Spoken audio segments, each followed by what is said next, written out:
was identified as mentally retarded, put back from the 5th grade into the 4th grade, and stayed in that category until I got out of high school. I don't have any college training, but I met a high school teacher who one day changed my life. I was waiting on another student, and when he came in, he said to me, "Young man, go to the board and write what I'm about to tell you." And I said, I can't do that, sir. He said, "Why not?" I said, "I'm not one of your students." He said, "It doesn't matter. Follow my directions now." I said, "I can't do that, sir." He said, "Why not?" I said, "Because I'm educable mentally retarded." And he came from behind his desk and he looked at me. He said, "Don't ever say that again. Someone's opinion of you does not have to become your reality." And as he talked, my heart began to beat fast. Tears began to run down my eyes, and I was in the back just listening to him, because the speech he was giving, that speech was for me. And he said, "Les Brown," he said, "if you want to do anything worthwhile in life, you've got to be hungry." I told Mr. Washington I wanted to become a disc jockey. And so I started working to develop myself. He said, "I want you to practice every day being a disc jockey." I said, "But I don't have any job now." He said, "It doesn't matter."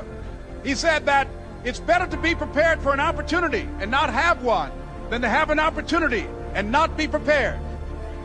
And as I was working to develop myself, I applied for a job as a disc jockey, WMB, on Miami Beach.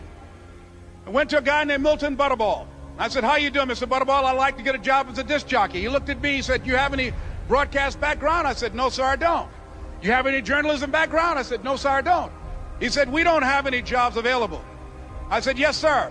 I went back to Mr. Washington and I told him. He said, "Don't take it personally." He said, "Most people are so negative, they will have to say no 7 times before they say yes." He said, "Go back again."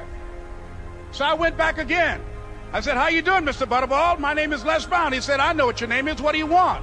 I said, "I'd like to know whether or not you have any jobs as a disc jockey, sir." He said, "Didn't I just tell you yesterday we didn't have any jobs?" I said, "Yes, sir, but I know whether or not somebody got laid off or somebody was fired, sir." He said, "No one was laid off or fired. Now get on out of here." I came back the next day like I was seeing him for the first time. I said, "Hello, Mr. Butterball, how are you?" He looked at me with rage. He said, "Go get me some coffee." I said, "Yes, sir." And I went to get him some coffee. After a while, I would get their lunch and dinner, and I would go in the control rooms and take the disc jockeys their food, and I would not leave until they would ask me to leave. One Saturday afternoon, while I was at the radio station, a guy named Rock was drinking while he was on the air. I was the only one there, looking at him through the control room windows, walking back and forth, young, ready, and hungry. Pretty soon the phone rang, and it was the general manager. And I answered the phone. I said, "Hello?" He said, "Les, this is Mr. Klein." I said, "I know." He said, "Rock can't finish his program." I said, "I know." He said, "Would you call one of the other DJs in?" I said, "Yes, sir." I hung the phone up. I said, "Now he must think I'm crazy." I called my mom and my girlfriend, Cassandra. I said, "Y'all turn up the radio and come out on the front porch. I'm about to come on the air." I waited for about 20 minutes, and I called him back. I said, "Mr. Klein, I can't find nobody." He said, "Young boy, do you know how to work the controls?" I said, "Yes, sir." He said, "Go in there and don't say nothing here." I said, "Yes, sir." I couldn't wait to get behind those controls. I put on an old Stevie Wonder record called Fingertips. I sat down behind that turntable. I said, "Look out, this is me, LB Triple P, Les Brown, your platter playing papa. There were none before me, and there will be none after me. Therefore, that makes me the one and only. Young and single and love to mingle, certified, bona fide, indubitably qualified to bring you satisfaction, a whole lot of action. Look out, baby, I'm your love man." I was hungry.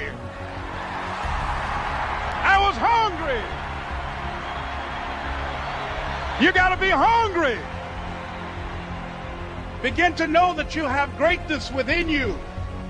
And if just one of you here begin to envision yourselves as being blessed and highly favored to reach your goals, if just one of you capture the essence of what that means, that you have greatness within you and a responsibility to manifest that greatness, that you can make your parents proud, you can make your school proud, you can touch millions of people's lives And the world will never be the same again because you came this way.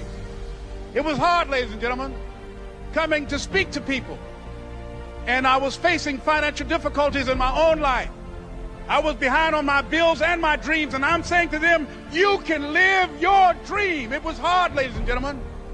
It was very difficult to pick myself up each day believing that I could do it. There were times that I doubted myself. I used to ask myself, can I do this? And something said within me, you're the one. Don't give up on your dream.